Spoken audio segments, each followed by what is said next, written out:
Ako si Maricar Reyes, 28 taong gulang, at ako ang kauna-unahang naging doktor sa aming angkan. Akala ko, sapat na yon para maging mahalaga ako sa kanila. Inasahan kong makikita ko ang mga magulang ko sa unahan, lumuluha sa tuwa habang tinatanggap ko ang diploma. Pero sa halip, sinadya ni Mama na hindi siputin ang aking graduation. Pinili niyang dumalo sa inuman at lechonan sa bagong bahay ng kapatid kong lalaki kaysa sa pag-akyat ko sa entablado. At ang sabi ni Papa, parang ako pa ang may diferensya. Huwag kang ngang maarte, Maricar. Seremonya lang naman yan. Ang linyang yon, hindi lang basta masakit. May binago ito sa pagkatao ko. Dahil ang araw na tulad nito, hindi mo makakalimutan. Ikaw na lang ang magdedesisyon na hindi na ito mahalaga. Bago tayo magpatuloy, anong oras na dyan sa inyo at saan ka nakikinig ngayon? Sa tahimik na kusina, sa loob ng nakaparadang sasakyan, o sa iyong kwarto habang nagpapahinga? Ito ang Echoes of Life at hindi ka nag-iisa rito. Ngayon, hayaan mong ibalik kita sa umagang yon. Araw ng aking pagtatapos. Nagising ako bago pa tumunog ang alarm ko. Kumakabog ang dibdib ko na parang tumatakbo ako sa marathon. 7 taon ng duty. Walang tulog na pag-aaral at mga exam na halos magpasuka sa akin sa kaba. Lahat ng yon para sa isang malinis na sandali. Ang marinig ang pangalang Doktor Maricar Reyes ng malakas sa PICC Plenary Hall. Dahan-dahan akong nag-ayos. Plansadong damit, itim na toga na nakasabit sa pinto. 3 beses kong inayos ang cap ko. Sa ibabaw nito, may nakasulat na puting letra. Unang doktor ng pamilya.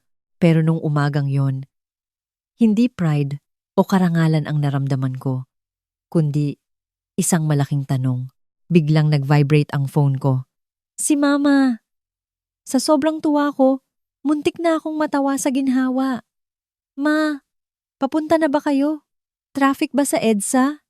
Tanong ko. Masyadong masigla ang boses niya. Anak, makinig ka. Nagkamali kami ng tingin sa kalendaryo. Natigil ang utak ko. Po! Mabilis niyang dugtong. Ngayon pala ang blessing at housewarming ng Kuya Rico mo. Nakapag-imbita na kami ng mga tao. Darating ang mga ninong at kliyente niya. Hindi kami pwedeng mag-cancel. Nakakahiya. So, hindi kayo pupunta? Sabi ko. Tumahimik siya sandali. Tapos bumuntong hininga na. Parang ako pa ang pabigat. Babawi kami sayo. Mag-dinner tayo sa Jollibee o sa buffet next week. Magpapapicture tayo. Ipopost natin sa Facebook. Pareho lang naman yon. Hindi yon pareho, Ma. Sagot ko. 7 taon ko tong pinaghirapan. Narinig ko ang kaluskos sa kabilang linya. Kinuha ni Papa ang telepono. Maricar, wag mo nang simulan. Proud kami sayo. Pero seremonya lang yan. Nanahimik ako. May mga taong naghihintay sa amin dito. Dagdag niya. Hindi namin sila pwedeng indianin. Tapos sinabi niya ang linyang tumapos sa lahat, sa boses na kalmado at pinal. Huwag kang maarte. Ang pantasya kong pumapalakpak sila habang sinasabitan ako ng medalya ay naglaho sa isang iglap. Pilit kong pinatatag ang boses ko. Sige po, naiintindihan ko. Enjoy kayo sa handaan. Sumingit ulit si Mama. Mag-send ka ng pictures ha. Gusto ka naming makita sa stage. Binaba ko ang tawag. Bago pa pumiyok ang boses ko sa iyak, mag-isa akong nag-drive papuntang PICC. Sa loob ng hall, ang ingay ng kasiyahan at pagmamalaki. Nakita ko ang hilera ng mga graduate, ang 2 upuan na nakalaan para sa mga magulang ko. May nakalagay pang reserved. Iniwan ko ang mga sign na yon at umupo pa rin ako. Puno ang hall, maingay, puno ng mga pamilyang Pilipino. Mga lola, tito, tita. Bitbit ang mga bulaklak, balloons, at mga cellphone na nakarecord na. Nung sinabi ng dean na tumayo kami at kumaway sa mga magulang, parang dagat ng mga kamay ang tumaas. Lumingon ako kasabay ng lahat at tumitig sa pwesto kung saan dapat naroon ang mga magulang ko. Wala. Puro mga estranghero na pumapalakpak para sa anak ng iba. Hindi yun selos. Yon ay ang realidad na ito ang normal. Ang mga magulang, sumisipot. Ang sa akin, piniling huwag. Umupo ako sa graduate row katabi ang dalawang bakanting upuan. Ang pangalan ko sa programa ay naka-bold letters, parang ebidensya. Dr. Maricar Reyes. Sa gitna ng katahimikan, nag-vibrate ang phone ko sa bulsa. Isang litrato galing sa kuya kong si Rico. Handaan sa bakuran. Usok ng inihaw na liempo at barbecue. Ang mga barkada niyang may hawak na red horse at nagtatawanan. At sa background, nakita ko sina mama at papa. Relax na relax, nakangiti. Present sila doon. Ang oras sa litrato ay tugma sa oras na pinapapila na kami. Ang caption ni kuya, "Wish you were here." May flame emoji pa. Congrats sa doktor namin. Conflict lang sa schedule. Parang optional na naman ako sa buhay nila. Nung tinawag na ang pangalan ko, Dr. Maricar Reyes, naglakad pa rin ako. Ngumiti ako sa camera dahil tumanggi akong maglaho. Kinamayan ko ang dean at tinanggap ang diploma tube. Sa kung saan, may videographer na humahagip sa crowd, naghahanap ng pamilyang titilian ako. Sa labas, dinumog ng mga pamilya ang courtyard, puro yakapan at picture-taking. Tumayo ako malapit sa fountain, hawak ang diploma ko na parang sandata. Napansin ako ng nanay ng isang graduate at lumapit. "Gusto mo ba ng picture, iha?" Tanong niya. "Ako lang po mag-isa." Sabi ko, at nanikip ang lalamunan ko. Nagbago ang mukha niya. Awa, tapos galit para sa akin. "E di kukunan pa rin kita." Sabi niya, nang matatag. "Congratulations, doktora." Gabi na nung buksan ko ang family group chat namin. Nag-type ako. Ngayong araw, naging ganap na Dr. Maricar Reyes ako. Pinili ninyo ang inuman at lechon kaysa samahan ako. Hindi ko to makakalimutan. Lumabas ang typing bubbles, nawala, tapos bumalik. Ang reply ni Mama, "Tigil-tigilan mo nga yung kadramahan mo. Magse-celebrate tayo next week." Walang sorry, walang pananagutan, puro utos na manahimik ako at sumunod. Kaya naging practical ako. Binuksan ko ang laptop ko at nag-search. Legal Name Change Process Philippines. Hindi bilang pagpapapansin, kundi bilang exit plan. Tapos, inilabas ko ang lumang baul ng mga sulat. Palagi siyang pumipirma sa parehong paraan. Soledad Mercado. Siya lang ang laging sumisipot noon. Siya ang nagsulat ng, "Huwag kang manatili sa lugar kung saan ka nauubos." Hinaplos ko ang apelyido niya gamit ang hinlalaki ko. Ang Mercado ay hindi lasang pagpapabaya. Lasang pagpili ito. Kung pamilya mo ito, anong gagawin mo? Comment 1, kung lulunukin mo na lang para sa katahimikan. Comment 2, kung guguhit ka ng linya at hindi na magpapaliit ulit. Ito ang echoes of life at karamay mo kami. 2 linggo ang lumipas, dumating ang email tungkol sa mana. 2 linggo matapos ang graduation, isang email ang pumasok sa inbox ko. Subject line, Estate of Soledad Mercado. Si Lola lang ang nag-iisang sumipot para sa akin noon at ngayon wala na siya. Sabi ng abogado, payapa siyang pumanaw. May maliit na lamay at libing sa probinsya. Naka-attach ang mga bank statement at isang sulat. Binuksan ko muna ang mga statement. Nag-ipon pala si Lola para sa pag-aaral at graduation ko. Ang pondo ay nasa ilalim ng kontrol ni Mama hanggang sa makatapos ako. Halos ubos na ang laman. Ang mga withdrawal ay tugma sa mga emergency daw ni Rico, pagpapaayos ng bahay, mga out-of-town trip, naluging negosyo, at isang malaking cash withdrawal bago mismo ang graduation ko. Tapos binuksan ko ang sulat ni Lola sa abogado. Sinulat niya na gumaan ang loob niya nung sinabi ni Mama, "Linda, na ayaw ko raw ng malaking gulo at mas gusto ko na lang ng simpleng dinner." Hindi lang pala inisnab ni Mama ang graduation ko. Binago niya ang kwento para hindi maghinala si Lola. Binura niya ang tagumpay ko. Tapos ginastos ang, "Para sana sa akin." Binasa ko ang mga pahina at tinanong ang sarili ko, "Ano ngayon? Gusto ko ng mga saksi, sabi ko. Kaya nag-book ako ng flight pa uwi sa probinsya. Tahimik ang lamay. Nakita ko si mama sa kabilang dako. Mugto ang mata. Saglit na gusto kong lumapit, pero naalala ko ang mga bakanteng upuan sa PICC. Nanatili ako sa pwesto ko. Pagkatapos ng libing, nagtipon ang lahat sa lumang bahay ni Lola para sa pasiyam. May mga paper plates, pansit, at lumpia. Pinupuri ng mga kamag-anak si Mama dahil ang tatag daw niya. Tapos narinig ko ang pangalan ko na binibigkas parang tsismis. Hindi naman pala gusto ni Maricar ng seremonya, sabi ng tita ko. Sabi ni Linda kay Inay Soling, mas gusto daw ng bata ng dinner lang. Pumasok ako sa sala. Hindi totoo yan, sabi ko ng malakas. Nanigas si Mama, tapos pilit na ngumiti. Hindi ito ang tamang oras. Bulong niya. Kailan ang tamang oras? Tanong ko. Hindi kayo sumipot sa doctorate graduation ko para sa lechonan ni Rico. At sinabi niyo kay Lola na ayaw ko kamo nang may pumunta. Binagsak ko ang folder sa mesa sa gitna ng sala. Ito ang bili ni Lola, sabi ko. At ito ang mga withdrawal slip. Nagunahan ang mga kamay para kunin ang mga papel. Lumunok ang tito ko. Linda, totoo ba to? Pilit na tumawa si Mama para idaan sa biro. Alam niyo naman yan. Laging madrama, sabi niya. Kaya binuksan ko ang TV at kinonekta ang phone ko. Walang music, walang caption, timestamps lang. Video ko na mag-isang naglalakad sa stage.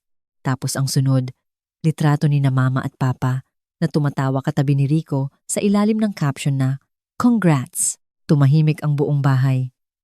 Hindi ako naglalayas, sabi ko. Nagwa-walk out ako sa kwentong pilit ninyong ine-edit. Tapos sinabi ko ang hindi niya na mababago. Nag-file na ako ng petition for change of name. Pagkatapos ng araw na to, hindi na ako ang anak niyo sa papel. Kinuha ko ang bag ko at naglakad palabas. Sa may pinto, lumingon ako huling beses. Paalam, Ma. Sabi ko. Tinuruan mo akong maglaho. Di gagawin ko. Isinara ko ang pinto at hinayaan ang katahimikan ang gumawa ng trabaho. Sa loob ng halos 3 taon, nanatiling malayo ang loob ng mga magulang ko. Isang formal na email pagpasko, isang forwarded na meme. Walang totoo. Hindi ako umuwi. Hindi ako nagpadala ng regalo o balikbayan box. Hinayaan ko lang mag-ring ang telepono. Napuno naman ang buhay ko trabaho. Pasyente, mga piniling kaibigan, at ang blog ko na lumalago sa ilalim ng pirma, Dr. M. Tapos, isang online magazine ang nag-republish ng isa sa mga sinulat ko. Nangako silang mananatili akong anonymous. Pumayag ako. Isang linggo ang nakalipas, nag-umpisang tumunog ang phone ko habang nanananghalian. Unknown number ulit. At ulit, tapos may text. Maricar, please. Si Mama to. Emergency. Hinintay kong kagatin ako ng konsensya. Pero wala. Ang naramdaman ko ay pag-iingat, matalas at sanay na. Hinayaan kong mag-voicemail at pinakinggan ko nung gabi. Ang boses niya ay gipit, natataranta, hindi malambing. Iniisip ng mga tao na tungkol sa atin ang article na yon, sabi niya. Galit na galit ang papa mo. Nawawala ng kliyente si Rico. Umatras ang mga sponsor. Hinuhusgahan nila ang pamilya natin. Hindi naman sa nagsorry kami, pero mali kami. Pero inaatake kami ngayon. Parang ang katotohanan ay isang karahasan. Isang pangalawang voicemail ang dumating. Mas malamig. Pribadong bagay ito. Pinalalabas mong masama kami. Isang hindi pagkakaunawaan lang yon. Ngayon sinisira mo kami. Isang hindi pagkakaunawaan. Yon ang tawag niya sa mga bakanteng upuan ko, sa litrato ng lechonan. Sa linyang, "Huwag kang maarte." Isang buong buhay na tratuhin kang optional, kinabukasan. Pinarinig ko ang voicemail kay Ava, ang kaibigan ko. Nakinig siya at sinabing, ganyan talaga ang pattern. Hindi sila tumawag dahil na-miss ka nila. Tumawag sila dahil ang pananahimik mo ay nagkakahalaga na sa kanila. Nung hapong yon, May email galing sa isang journalist. Gumagawa sila ng feature tungkol sa family estrangement at pananagutan. Gusto nila ng mas mahabang anonymous interview. Makakatulong ang kwento mo sa iba. Sulat nila sa mga taong sinasabihang OA lang daw sila kapag nagtatampo sa pamilya. Nag-vibrate ulit ang phone ko. Tawag ulit galing kay mama. Sa unang pagkakataon, nagbago ang ihip ng hangin. Buong buhay ko. Sila ang may hawak ng kwento. Ngayon, binabasa ng mga estranghero ang kwento ko at sumasang-ayon. Nag-uumpisa ng magbulungan ang mga kamag-anak. Tinatanong na ng mga kumare ang mga magulang ko. Nagpo-post si Rico ng quotes tungkol sa loyalty at ahas sa pamilya. Sinisi ako ni Papa sa pagpapahiya sa kanya sa publiko. Walang nagtanong kung gaano kasakit sa akin ang manahimik. Ang katahimikang, yon ang nagsabi sa akin ng lahat ng kailangan ko. Nung gabing yon, nag-text si Mama ng huling beses. Tumawag ka please. Desperada na kami. Hindi miss na kita. Hindi kumusta ka na. Desperada lang dahil dumudugo na ang imahe nila. Kaya ibinigay ko ang kondisyon ko. Kung mag-uusap tayo. Sa publiko. Neutral ground. May mga saksi. Walang sigawan. Walang rewriting ng kwento. Walang mali lang ang dinig mo. Sasabihin niyo ang totoo o hindi tayo mag-uusap. Pumayag siya agad. Parang wala siyang choice. Pinili namin ang isang mataong kapihan sa gitna ng mga syudad namin. Malalaki ang bintana. Maingay. Walang matataguan. Nag-drive ako papunta doon. Bit-bit ang isang tanong na nagliliyab sa isip ko. Handa ba silang aminin ang mali nila? O makikipagtawaran lang? Amoy sunog na kape at second chances ang cafe. Tumayo si Mama na parang gusto akong yakapin. Huminto ako sa distansyang hindi niya ako maaabot at umupo. Hindi siya nagsimula sa patawad.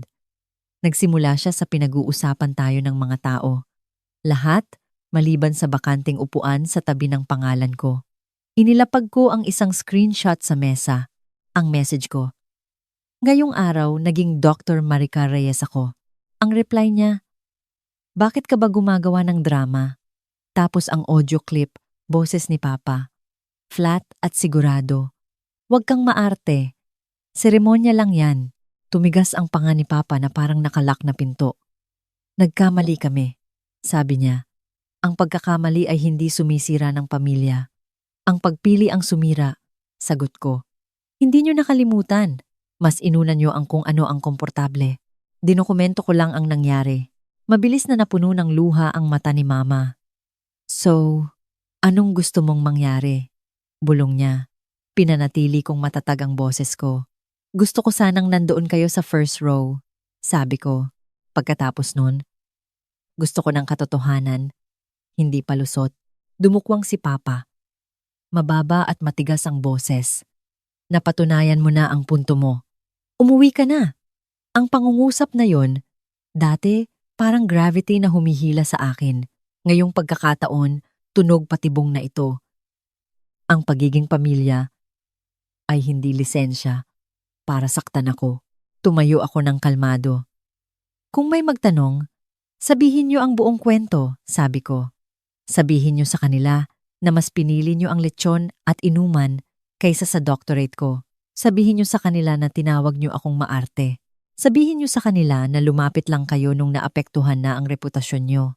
Sa labas, tumama ang sikat ng araw sa mukha ko na parang ginhawa. Naglakad ako papunta sa kotse ko at hindi na lumingon pabalik.